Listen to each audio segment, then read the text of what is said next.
Hablamos muy temprano, aquí en exclusiva, en primicia de 6 a.m., con el gobernador Caicedo y la situación que está viviendo hoy, gobernador del Magdalena, que ha dicho tuvo que dejar el país, coincidentemente con un permiso que tenía de vacaciones, ante la posibilidad de un atentado, y comprometió además la seguridad de Gustavo Petro en lo que sería ese atentado de las autodefensas.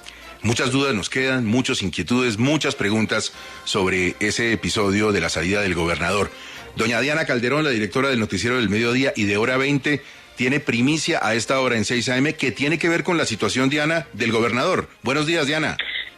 Buenos días, Gustavo. Pues precisamente por esas mismas dudas de las que usted hablaba, anoche, después de entrevistar al abogado del gobernador, me puse a averiguar exactamente cuándo pusieron la denuncia de las amenazas, toda vez de que en el 2020 sí tuvo unas amenazas. Carlos Caicedo ha sufrido de una serie de problemas muy serios para su seguridad, pero en este caso, no, señor.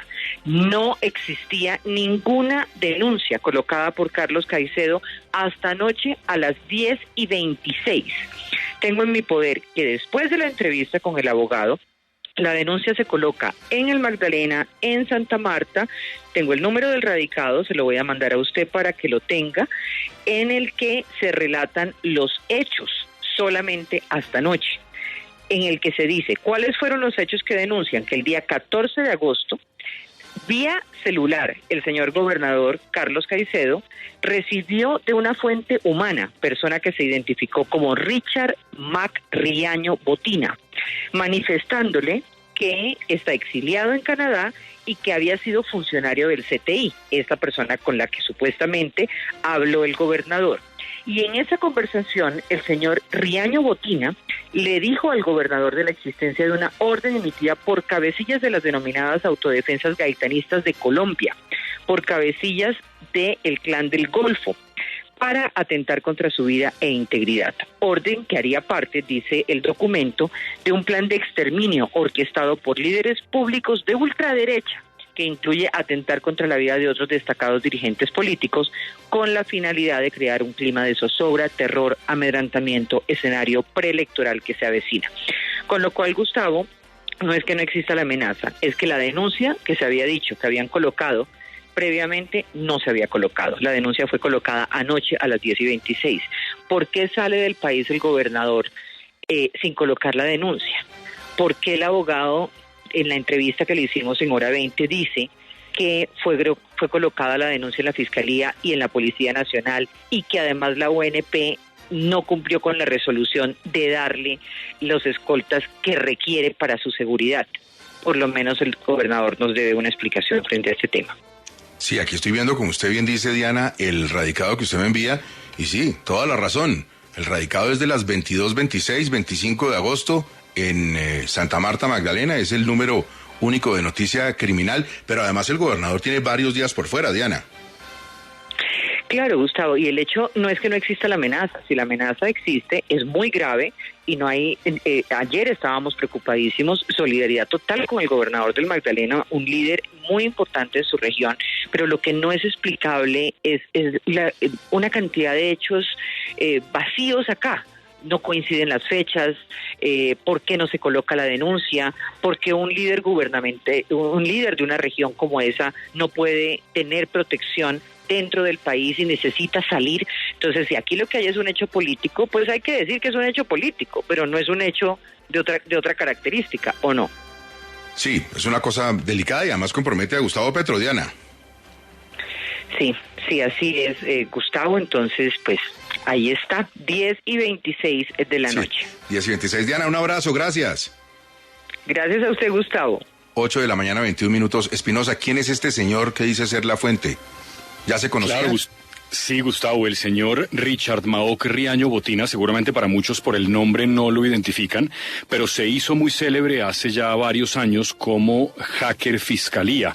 El señor Riaño fue detective del CTI en el año 2002 durante la administración del que en ese momento era el fiscal, Luis Camilo Osorio, y era un experto en informática. El señor Riaño hizo algunas denuncias de infiltración paramilitar en la fiscalía, en la policía, en el ejército, y terminó condenado por la Corte Suprema por filtrar información reservada. Por eso es que el señor no vive en Colombia desde hace años, él vive en Vancouver, en Canadá, y básicamente lo que hace en sus cuentas de Twitter y de Facebook y de YouTube es, sin mayores pruebas, hablar de todo tipo de teorías de conspiración sobre diversos asuntos. Se involucró, por ejemplo, en el escándalo de la narcofinca del ex embajador San Clemente y cada cierto tiempo está publicando asuntos que parecen ser difíciles de comprobar, Gustavo. El señor en realidad es un señor que se dedica a hacer eso y pide donaciones para sus investigaciones.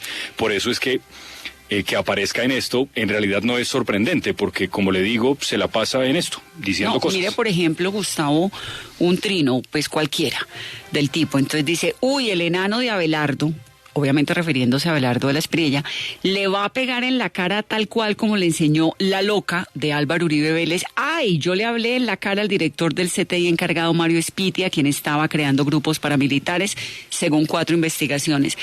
Ese es el tono del tipo. Y él se la pasa mandándole a los periodistas informaciones y cuentos y cosas que realmente pues uno siempre queda como dudando de su veracidad y de su seriedad. Es un señor que vive en Canadá exiliado que hace eso, acusar, mandar información, repartir panfletos y hablar bien regular de la gente sin muchas pruebas.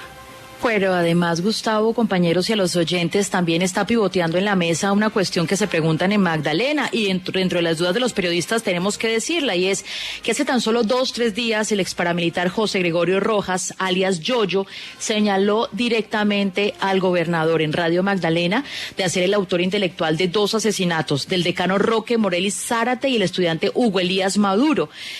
Lo que dice él es que se reunieron y fue el mismo Carlos Caicedo en el barrio Bavaria que le dijo que planeara esos homicidios. Esto es muy grave porque se plantea solo hace 3 días anteriormente de esta salida, o que se dio a conocer la denuncia de amenaza del gobernador Carlos Caicedo. Entonces uno sí se pregunta mucho las circunstancias de la declaración y de la salida de Caicedo. Cada quien es dueño de su miedo, no se desestiman las declaraciones ni las denuncias de nadie, pero solo un dato. Me informan de la policía que el esquema del gobernador tiene 33 policías, 33 pistolas y 10 fusiles. Si eso no es estar bien cuidado, no sé qué lo sea. 824.